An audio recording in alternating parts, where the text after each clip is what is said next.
Shalom Aleichem, Besem Adonai Yeshua HaMashiach Weruah HaKodesh. Perkenalkan, nama saya Yakub Sulistyo. Saya sudah sering mengatakan bahwa antara umat Islam dan Nasrani itu tidak bisa disatukan, karena memang total berbeda.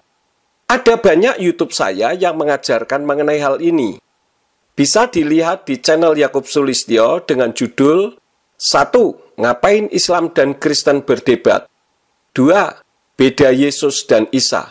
Dan ada banyak lagi khotbah-khotbah saya mengenai pengajaran tentang kekristenan. Nasihat saya, sebaiknya antara Islam dan Nasrani berjalan sendiri-sendiri saja. Tekuni kitabnya dengan baik agar imannya kuat. Kecuali memang untuk mencari kebenarannya, bukan mencari-cari kesalahannya. Namun karena channel Cahaya Islami menanyakan perbedaan antara apa yang ditulis dalam kitab Matius dan kitab Lukas tentang pribadi Yesus Kristus yang nama aslinya bernama Yeshua HaMashiach, maka saya akan memberikan jawaban. Sekaligus akan bertanya juga kepada channel Cahaya Islami di bagian akhir video ini.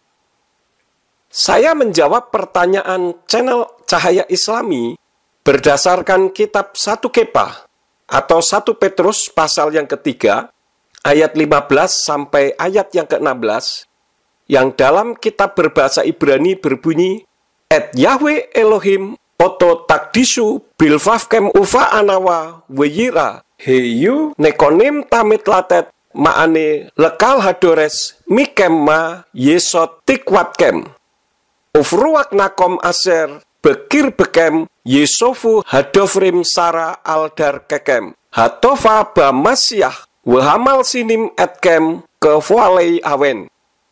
Yang artinya, tetapi kuduskanlah Yahweh Elohim di dalam hatimu dan selalu siap dengan kata-kata pembelaan terhadap setiap orang yang menanyai kamu firman mengenai pengharapan yang ada padamu dengan lemah lembut dan hormat, sambil menggunakan hati nurani yang baik, supaya dengan apa yang mereka fitnahkan, kamu sebagai pembuat kejahatan, mereka yang melecehkan perilakumu yang baik di dalam HaMashiach akan dipermalukan. Agar tidak menimbulkan salah sangka, saya tayangkan video utuhnya sebagai berikut.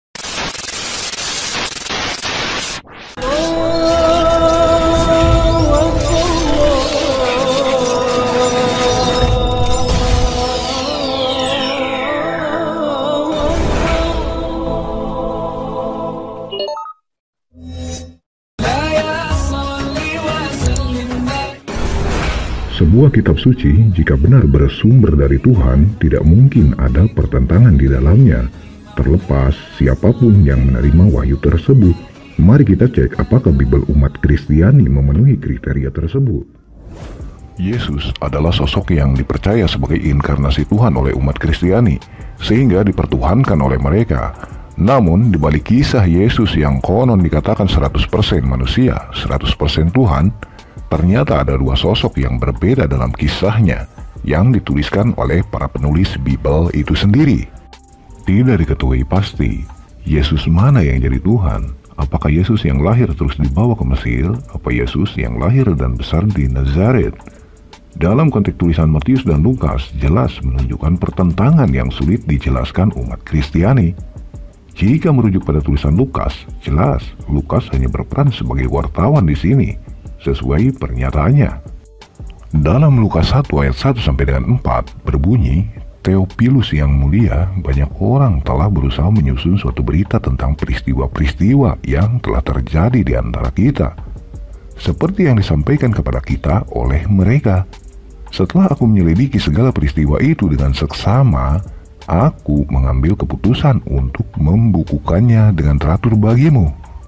Jadi jelas, Lukas hanya mengumpulkan dari kata mereka yang tidak jelas siapa mereka tersebut.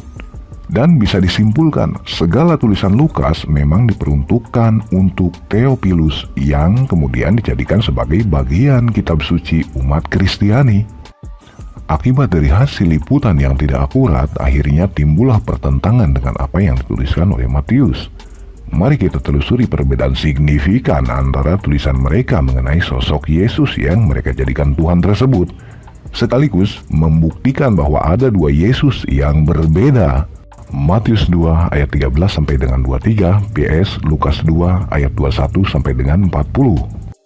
Menurut Matius, Yesus lahir sebelum Herodes mati, yaitu tahun 4 sebelum Masehi, yang sejak lahir dibawa ke Mesir sebagaimana tertulis kisahnya dalam Matius 2 ayat 1 sampai dengan 12. Sesudah Yesus dilahirkan di Bethlehem di tanah Yudea pada zaman Raja Herodes, datanglah orang-orang Majus dari timur ke Yerusalem dan bertanya-tanya, di manakah dia, raja orang Yahudi yang baru lahir itu? Singkatnya, orang Majus datang untuk menyembah Yesus yang baru lahir itu. Lalu dengan diam-diam Herodes memanggil mereka untuk bertanya-tanya. Hingga akhirnya Herodes memerintahkan orang Majus tersebut memberitahukannya jika orang Majus telah menemukan anak itu, karena dia pun ingin menyembahnya. Karena orang Majus diperingatkan dalam mimpi untuk tidak menemui Herodes kembali setelah mereka menemukan anak yang baru lahir yang bernama Yesus tersebut, maka mereka pun pulang tanpa menemui Herodes. Berlanjut ke Matius 2 ayat 13 sampai dengan 23. Setelah orang-orang Majus itu berangkat, nampaklah malaikat Tuhan kepada Yusuf dalam mimpi dan berkata, "Bangunlah, ambillah anak itu serta ibunya, larilah ke Mesir dan tinggallah di sana sampai aku berfirman kepadamu, karena Herodes akan mencari anak itu untuk membunuh dia." Maka Yusuf pun bangunlah, diambilnya anak itu serta ibunya malam itu juga, lalu menyingkir ke Mesir dan tinggal di sana hingga Herodes mati. Garis bawahi kalimat ini. Diambilnya anak itu serta ibunya malam itu juga, lalu menyingkir ke Mesir dan tinggal di sana hingga Herodes mati. Jadi jelas, dalam tulisan Matius, setelah Yesus lahir dan orang Majus datang menyembah Yesus, Yusuf dapat mimpi dan malam itu juga Yusuf membawa Yesus dan istrinya mengungsi ke Mesir. Karena malaikat Tuhan memberitahu bahwa Herodes akan membunuh bayi Yesus tersebut. Namun, apa kata Lukas dalam tulisannya? Mari kita bandingkan. Menurut Lukas, Yesus lahir zaman Kirenius, yaitu tahun 6 Masehi, lahir disunat dan tinggal di Nazaret. Faktanya, Lukas 2 ayat 2 sampai dengan 7. Inilah pendaftaran yang pertama kali diadakan sewaktu Kirenius menjadi wali negeri di Syria. Maka pergilah semua orang mendaftarkan diri, masing-masing di kotanya sendiri. Demikian juga Yusuf pergi ke kota Nazaret di Galilea, ke Yudea, ke kota Daud yang bernama Bethlehem, karena ia berasal dari keluarga dan keturunan Daud, supaya didaftarkan bersama-sama dengan Maria tunangannya yang sedang mengandung. Ketika mereka di situ, tibalah waktunya bagi Maria untuk bersalin, dan ia melahirkan seorang anak laki-laki, anaknya yang sulung. Dan ketika genap 8 hari dan ia harus disunatkan, ia diberi nama Yesus. Anak itu dibawa masuk oleh orang tuanya untuk melakukan kepadanya apa yang ditentukan hukum Taurat. Dan setelah selesai semua yang harus dilakukan menurut hukum Tuhan, kembalilah mereka ke kota kediamannya, yaitu kota Nazaret di Galilea. Anak itu bertambah besar dan menjadi kuat, penuh hikmat dan kasih karunia Allah ada padanya. Perhatikan kalimat terakhirnya. Kembalilah mereka ke kota kediamannya, yaitu kota Nazaret di Galilea. Anak itu bertambah besar dan menjadi kuat, penuh hikmat dan kasih karunia Allah ada padanya. Dalam tulisan Lukas, tidak ada Yesus dibawa ke Mesir. Bahkan setelah 8 hari pun Yesus disunatkan. Dan setelah selesai pun Yesus dibawa kembali ke Nazaret. Anak itu bertambah besar dan menjadi kuat, penuh hikmat. Mana sebenarnya Yesus yang dijadikan Tuhan umat Kristiani? Yesus yang dari Mesir, apa Yesus yang lahir dan dibesarkan di Nazaret? Terbukti bukan? Ternyata sosok Yesus ada 2 dalam Bible. Siapa yang salah? Lukas apa Matius? Silakan dipikirkan. Salam akal sehat.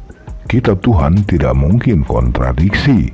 Dukung kami dengan cara share, like, and subscribe. Intinya, channel Cahaya Islami mengatakan ada 5 hal. Yang pertama, jika kitab suci bersumber dari Tuhan, berarti tidak ada kontroversi, seperti video berikut ini. Sebuah kitab suci jika benar bersumber dari Tuhan, tidak mungkin ada pertentangan di dalamnya. Terlepas siapapun yang menerima wahyu tersebut, mari kita cek apakah Bible umat Kristiani memenuhi kriteria tersebut. Yang kedua, ada 2 Yesus, yaitu Yesus yang lahir terus dibawa ke Mesir, atau Yesus yang besar di Nazaret, seperti video berikut ini. Yesus adalah sosok yang dipercaya sebagai inkarnasi Tuhan oleh umat Kristiani, sehingga dipertuhankan oleh mereka. Namun, di balik kisah Yesus yang konon dikatakan 100% manusia, 100% Tuhan, ternyata ada 2 sosok yang berbeda dalam kisahnya, yang dituliskan oleh para penulis Bible itu sendiri. Tidak diketahui pasti, Yesus mana yang jadi Tuhan? Apakah Yesus yang lahir terus dibawa ke Mesir? Apa Yesus yang lahir dan besar di Nazaret? Dalam konteks tulisan Matius dan Lukas, jelas menunjukkan pertentangan yang sulit dijelaskan umat Kristiani. Kitab Matius dan Lukas bertentangan, seperti video berikut ini. Matius 2 ayat 13 sampai dengan 23, PS Lukas 2 ayat 21 sampai dengan 40. Beda kisah Yesus dalam kitab Matius dan kitab Lukas, seperti video berikut ini. Garis bawahi kalimat ini. Diambilnya anak itu serta ibunya malam itu juga lalu menyingkir ke Mesir dan tinggal di sana hingga Herodes mati. Jadi jelas, dalam tulisan Matius, setelah Yesus lahir dan orang Majus datang menyembah Yesus, Yusuf dapat mimpi dan malam itu juga Yusuf membawa Yesus dan istrinya mengungsi ke Mesir karena malaikat Tuhan memberitahu bahwa Herodes akan membunuh bayi Yesus tersebut. Namun, apa kata Lukas dalam tulisannya? Mari kita bandingkan. Menurut Lukas, Yesus lahir zaman Kirenius, yaitu tahun 6 Masehi, lahir disunat dan tinggal di Nazaret. Faktanya, Lukas 2 ayat 2 sampai dengan 7. Inilah pendaftaran yang pertama kali diadakan sewaktu Kirenius menjadi wali negeri di Syria. Maka pergilah semua orang mendaftarkan diri, masing-masing di kotanya sendiri. Demikian juga Yusuf pergi ke kota Nazaret di Galilea, ke Yudea, ke kota Daud yang bernama Bethlehem, karena ia berasal dari keluarga dan keturunan Daud, supaya didaftarkan bersama-sama dengan Maria tunangannya yang sedang mengandung. Ketika mereka di situ, tibalah waktunya bagi Maria untuk bersalin, dan ia melahirkan seorang anak laki-laki, anaknya yang sulung. Mana Yesus yang dijadikan Tuhan? Seperti video berikut ini. Mana sebenarnya Yesus yang dijadikan Tuhan umat Kristiani? Yesus yang dari Mesir, apa Yesus yang lahir dan dibesarkan di Nazaret? Terbukti bukan? Ternyata sosok Yesus ada 2 dalam Bible. Siapa yang salah? Lukas apa Matius? Silakan dipikirkan. Salam akal sehat. Kitab Tuhan tidak mungkin kontradiksi. Jawaban saya, umat Islam sering mengatakan bahwa Torah, Zabur atau Mazmur dan Injil yang ada sekarang, yang dijadikan sentral kitabnya umat Nasrani, itu sudah dipalsukan. Pertanyaan saya, kitab apa dan ayat berapa yang dipalsukan? Tolong tunjukkan yang aslinya, atau yang benarnya itu yang seperti apa? Kalau hanya mengatakan kitabnya umat Nasrani itu sudah dipalsukan, tanpa menunjukkan bukti aslinya, atau kitab yang mana dan ayat berapa yang dipalsukan, saya kira itu semua orang bisa melakukannya. Kalau memang kitab Torah, Zabur, dan Injil itu palsu, kenapa channel Cahaya Islami mengutip ayat-ayat yang sudah dipalsukan? Sementara Al-Quran mengajarkan untuk beriman kepada Torah, Zabur, dan Injil. Agar saya tetap menghormati umat Islam, saya tidak membaca ayatnya dalam bahasa Arab. Saya akan minta komputer yang membacakannya agar tidak salah. Seperti yang tertulis dalam Quran Surat 3 Ali Imran ayat yang ketiga, di mana Quran membenarkan kitab sebelumnya termasuk Taurat dan Injil. نزل عليك الكتاب بالحق مصدقا لما بين يديه وأنزل التوراة والإنجيل. Quran Surat 3 Ali Imran ayat 48. Allah mengajarkan Alkitab, hikmah, Taurat dan Injil. وَيُعَلِّمُهُ الْكِتَابَ وَالْحِكْمَةَ وَالتَّوْرَاةَ وَالْإِنْجِيلَ. Quran Surat 5 Al-Ma'idah ayat yang ke-44, di mana di dalam Taurat ada petunjuk dan cahaya. Inna anzalna at-taurata fiha hudan wa nur. يحكم بها النبيون الذين أسلموا للذين هادوا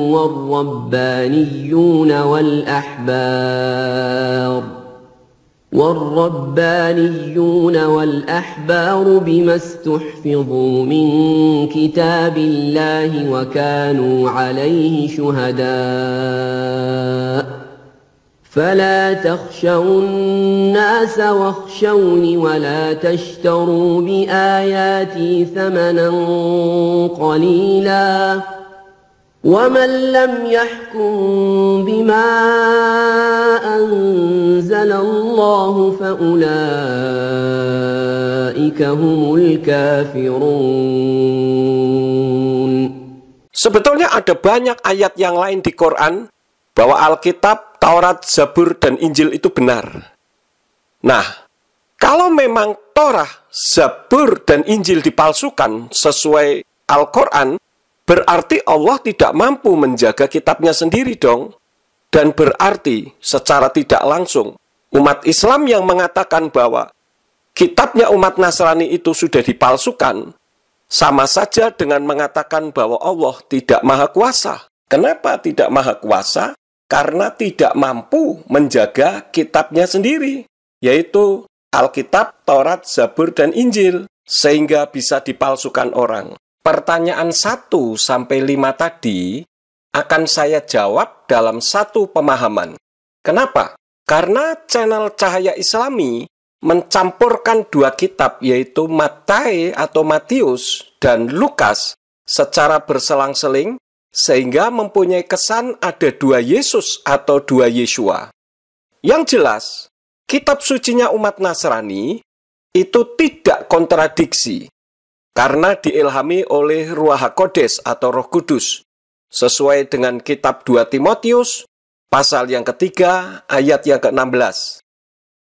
Dan jika kontradiksi, berarti semua yang tertulis dalam Quran tentang kitab-kitab sebelumnya secara otomatis gugur, dan secara otomatis pernyataan Allah dalam Al-Quran bahwa dalam Torah, Zabur, dan Injil ada petunjuk dan ada cahaya berarti tidak benar, dan itu secara tidak langsung mengatakan bahwa Al-Quran itu tidak benar.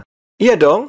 Jadi umat Islam yang mengatakan bahwa Torah, Zabur, dan Injil itu kontradiksi dan sudah dipalsukan, berarti secara tidak langsung mengatakan bahwa Al-Quran itu tidak benar. Yesus yang lahir terus dibawa ke Mitsraim atau ke Mesir, dan Yesus yang besar di Nazaret, itu bukan dua Yesus, melainkan satu Yesus. Jadi kitab Matius dan kitab Lukas itu tidak bertentangan. Maka kisah Yesus dalam kitab Matius dan kisah Yesus dalam kitab Lukas itu saling melengkapi. Kitab Injil Matius itu mengisahkan pengungsian Yeshua ke Mitsraim atau ke Mesir dan kembalinya dari pengungsian. Sedangkan kitab Injil Lukas itu mengisahkan Yeshua saat benar-benar bayi baru dilahirkan dan pada hari yang ke-8 disunat. Untuk memudahkan gambarannya, saya akan memberikan perumpamaan sebagai berikut. Ada 4 orang melihat sebuah kejadian. Ada sepeda motor bertabrakan dengan truk tronton, dan 4 orang tersebut menyaksikan kejadian yang sama. Namun keempat orang saksi mata tersebut memberikan kesaksian yang berbeda. Orang saksi mata pertama mengatakan, "Saya kemarin melihat kejadian tabrakan antara sepeda motor merek Honda 125 cc dengan truk tronton merek Hino di depan pasar." Orang saksi kedua mengatakan, "Saya melihat tabrakan di depan pasar antara sepeda motor dengan truk besar. Sepeda motornya terguling dan helm si pengendara masuk kolong truk sampai helmnya pecah dan hancur." Orang saksi mata ketiga mengatakan, "Saya kemarin melihat jam 10 pagi di depan pasar ada tabrakan. Orang yang mengendarai sepeda motor terlempar dan masuk got." Nah, orang saksi mata keempat mengatakan, "Dalam tabrakan di depan pasar kemarin pagi, sangat mengerikan, karena yang membonceng terlempar masuk ke kolong truk, untung tidak sampai terlindas ban truk." Nah, di antara 4 orang saksi mata yang menyaksikan tersebut, kesaksian siapa yang benar dan kesaksian orang yang keberapa yang salah? Jawabannya, kesaksian keempat saksi mata tersebut benar semua, walaupun berbeda-beda, karena disaksikan berdasarkan perspektif masing-masing yang menjadi fokus dalam melihat kejadian tabrakan di depan pasar. Jadi, kesaksian tersebut satu dengan yang lain saling melengkapi. Seperti itulah kesaksian tentang Yeshua atau Yesus yang nampaknya berbeda antara kitab yang ditulis oleh Matae atau Matius dan yang ditulis oleh Lukas. Penggabungan kitab Matae dan Lukas sehingga menyimpulkan ada 2 Yesus yang ada di video ini menunjukkan channel Cahaya Islami tidak memahami kisah Yesus karena dicampur adukkan. Berdasarkan sejarawan Yahudi yang bernama Flavius Josephus, dalam kitabnya The Antiquities Judaicae, Herodes Agung mati sekitar akhir bulan Maret atau awal April tahun 4 sebelum Masehi atau tahun 1 Masehi. Dan Herodes Agung ini adalah raja boneka Romawi, berkuasa di Yudea sekitar 74 sebelum Masehi sampai 4 sebelum Masehi. Yeshua saat mengungsi ke Mitsraim dan terjadi pembunuhan anak-anak usia 2 tahun ke bawah, itu Yeshua memang sudah berusia 2 tahun. Jadi bukan masih bayi, tidak bisa apa-apa. Bagaimana rinciannya? Nanti saya akan sampaikan. Ketika didengar Herodes Archelaus menggantikan ayahnya, Yeshua pulang dari Mitsraim atau dari Mesir dan dibawa ke Nazaret, supaya nubuatan kitab para nabi bahwa Yeshua disebut sebagai orang Nazaret tergenapi. Itu tertulis di dalam kitab Matae atau Matius pasal 2 ayat yang ke-23. Yeshua ini, ya Yeshua yang dilahirkan dan tinggal di Bethlehem, yang disebut Bethlehem, yaitu rumah roti. Herodes Archelaus lahir 23 sebelum Masehi sampai 18 Masehi, memerintah dari tahun 4 sebelum Masehi sampai 6 Masehi. Diturunkan dari tahta pada tahun 6 Masehi dan diasingkan ke Vienne di Gaul. Saat Herodes Archelaus berkuasa, Yeshua kembali dari Mitsraim. Jadi tulisan Matae atau Matius pasal 2 ayat 13 sampai 23 dan Lukas pasal 2 ayat 21 sampai 40 sama sekali tidak bertentangan, melainkan saling melengkapi kisah kehidupan Yeshua HaMasyiah saat berwujud manusia.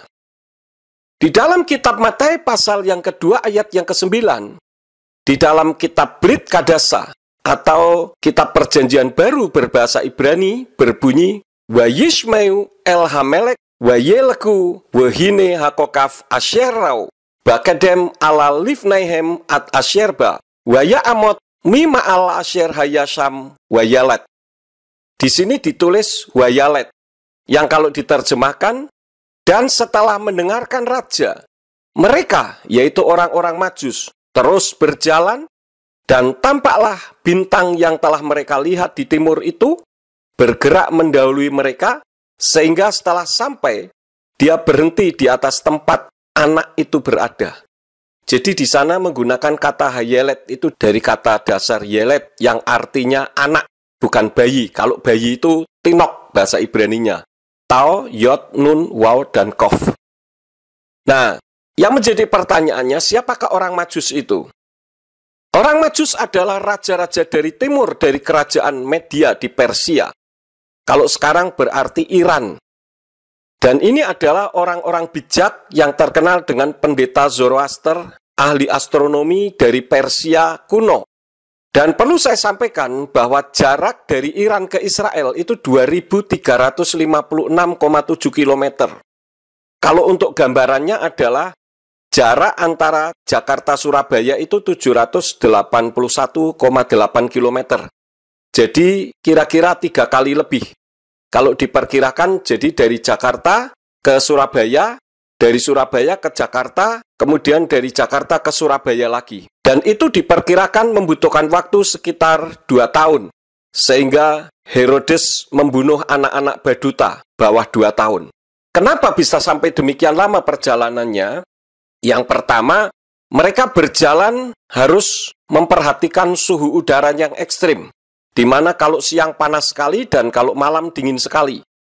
Kemudian mereka harus mengantisipasi bahaya penyamun.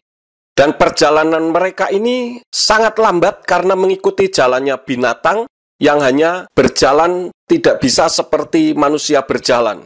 Artinya lebih lambat dari manusia dan jalannya tidak sepenuh hari, tetapi hanya beberapa jam saja karena berjalannya pada malam hari. Ingat, mereka adalah ahli perbintangan. Sehingga kalau siang mereka tidak bisa melihat bintang yang akan membawa mereka menuju ke tempat di mana Yeshua itu berada. Dan pada saat mereka sampai, Yeshua sudah berumur sekitar 2 tahun. Karena itulah maka Herodes marah, kemudian berusaha untuk membunuh anak-anak yang berusia 2 tahun ke bawah. Dengan harapan berarti Yeshua juga akan ikut terbunuh. Jadi kitab Lukas itu mengisahkan saat Yeshua baru lahir dan disunat pada hari ke-8 agar orang tua mereka mulai menyebut namanya sesuai dengan kebiasaan tradisi Yahudi. Di dalam Lukas pasal 2 ayat yang ke-21 berbunyi, Wekimlot semonat hamim lehimolo wayikare smo Yeshua kashem asher karalo hamalak terem notsar babaten. Yang artinya, dan ketika genap 8 hari untuk menyunatkan, untuk memanggil namanya pun disebut Yeshua, sebagai nama yang disebut malaikat sebelum dia terbentuk di dalam rahim. Saat itu Publius Sulpicius Quirinius memerintah Syria atau Suriah, memerintahkan untuk sensus penduduk di mana Miriam dan Yosef ke kota Daud yaitu Bethlehem. Jadi kitab Matius mengisahkan pengungsian dan kembalinya ke Mitsraim, yaitu ke Nazaret, sehingga menggenapi nubuatan kitab para nabi. Dan perlu dicatat bahwa Yesus tidak pernah dipertuhankan oleh umatnya. Tetapi memang Yeshua itu Tuhan, yaitu Yahweh yang disembah oleh para nabi, termasuk Abraham, yaitu Ibrahim, Yitzhak atau Iskak, Yakov atau Yakub, Moshe atau Musa, Daud atau Daud, dan lain-lain yang turun ke bumi. Karena kitab Injil Lukas pasal yang ke-2 ayat yang ke-11 dalam kitab Pesita atau kitab suci perjanjian baru berbahasa Aram, di sana berbunyi Atilat lekon geir yumana peruka daituhi Maria Mesia pemadinta de Daud, yang artinya karena hari ini telah lahir bagimu juru selamat, yaitu Tuhan Yahweh Sang Mesias di kota Daud. Jadi jelas bahwa yang lahir itu adalah Yahweh dalam wujud manusia. Kemudian di dalam 1 Korintus 12 ayat yang ketiga, di dalam kitab suci Hebraic Roots Version, yaitu kitab suci akar Ibrani, dalam kitab bahasa Inggris di sana berbunyi, Because of this, I make known to you that there is no one who speaks by the Spirit of Allah and says that Yeshua is accursed, and neither is a man able to say that Yahweh is Yeshua except by the Ruach HaKodesh. Jadi Yeshua itu adalah Yahweh Dan kalau orang bisa mengatakan bahwa Yahweh itu Yeshua, itu karena ada Roh Kudus atau Ruach HaKodes di dalam dirinya. Kemudian pernyataan dari Yeshua sendiri di dalam kitab Injil Yohanan atau Yohanes pasal yang ke-8 ayat yang ke-24 di sana berbunyi, Laken amarti lakem ki tamutu fakato tekem ki imlo ta'aminu fi ki anihu tamutu fakato tekem, yang artinya, oleh karena itu aku berkata kepadamu bahwa kamu akan mati dalam dosa-dosamu, sebab jika kamu tidak percaya bahwa akulah Dia, yaitu Yahweh, maka kamu akan mati dalam dosa-dosamu. Jadi jelas, ini adalah pernyataan Yeshua HaMasiah sendiri atau Yesus Kristus. Demikian pun di dalam kitab Yohanan atau Yohanes pasal 10 ayat yang ke-30 yang berbunyi Ani waha'af echad, aku dan Bapa itu satu. Jadi saya ingatkan bahwa umat Nasrani itu Tuhannya satu, bukan tiga. Di dalam 1 Yohanan atau Yohanes pasal 5 ayat yang ke-7, di sana berbunyi Ki selosa hamidim basamayim ha'af wahadafar waruah hakodes uslah tam ekhadhema, yang artinya sebab ada tiga yang bersaksi di Samayim atau di sorga, Bapa, Firman, dan Ruach HaKodes atau Roh Kudus. Dan ketiganya ini adalah satu. Jadi kalau umat Muslim seringkali mengatakan bahwa umat Nasrani itu Tuhannya ada tiga, wah, ini dari mana? Sedangkan kalau saya membaca di dalam Al-Quran, Quran surat 112 Al-Ikhlas ayat 1-3, itu sebetulnya tidak ditujukan tentang ketuhanan Yeshua atau Yesus Kristus, tetapi memurnikan bahwa Allah itu tidak beranak dan tidak diperanakkan. Karena ada Al-Lata, Al-Uzza, Al-Manat, Al-Hubal, dan sebagainya itu. Saya tidak akan menyinggung banyak hal tentang hal itu. Karena saya tidak mengimani Al-Quran. Jadi saya menghormati umat Islam yang mengimani kitabnya sendiri. Jadi inilah jawaban saya terhadap channel Cahaya Islami yang menganggap dua Yesus dalam kitab Injil. Nah sekarang saya yang akan bertanya ke channel Cahaya Islami tentang apa yang tertulis dalam Quran. 3 hal saja. Yang pertama, tentang makanan orang di neraka. Di dalam Quran surat 88 Al-Ghaziyah ayat yang ke-6, di sana dikatakan pohon yang berduri. Tetapi di dalam Quran surat 69 Al-Haqqah ayat yang ke-36, di sana dikatakan darah dan nanah. Sedangkan di dalam Quran surat 37 As-Saffat ayat yang ke-66, buah zakum, itu makanan orang di neraka. Kemudian hal yang kedua yang saya tanyakan kepada channel Cahaya Islami, berapakah satu hari di hadapan Allah? Di dalam Quran surat 22 Al-Hajj ayat yang ke-47 dan Quran surat 32 As-Saddah ayat yang ke-5 dikatakan 1000 tahun. Namun di dalam Quran surat 70 Al-Ma'arif ayat yang keempat disebutkan 50.000 tahun. Itu pertanyaan yang kedua. Pertanyaan yang ketiga, dari apakah manusia diciptakan? Quran surat 96 Al-Alaq ayat 1-2 dikatakan dari segumpal darah. Namun di dalam Quran surat 25 Al-Furqan ayat 54 disebutkan air. Tetapi di dalam Quran surat 15 Al-Hijr ayat 26, di sana disebutkan lumpur hitam. Tetapi di dalam Quran surat 3 Ali Imran ayat 59, Quran surat 30 Ar-Rum ayat 20, dan Quran surat 35 Fatir ayat yang ke-11 dikatakan dari tanah. Namun di dalam Quran surat 75 Al-Qiyamah ayat 37 ditulis setetes mani. Sebetulnya masih ada banyak lagi yang lain, tapi untuk saat ini saya cukupkan 3 pertanyaan itu saja dulu. Terima kasih sudah menyimak video ini. Kiranya kita dapat berbagi pengetahuan firman masing-masing dengan santun demi persatuan dan kesatuan bangsa Indonesia yang kita cintai ini. Jika video ini memberkati Bapak Ibu Saudara sekalian, jangan lupa like dan subscribe dan klik loncengnya, agar saat saya merilis video-video lain, Bapak Ibu Saudara-saudari sekalian bisa mendapatkan update-nya. Terima kasih, kiranya Bapa Yahweh sesembahannya para nabi yang telah turun ke bumi dalam wujud manusia, yaitu Yeshua HaMashiach, dan yang membimbing kita dengan Ruach HaKodes, yaitu Immanuel yang berarti Imuna Anaknu Elohim, Elohim yang berdiam di dalam kita, memberikan bimbingan dan berkat-Nya bagi Bapak Ibu Saudara-saudari sekalian. Amin.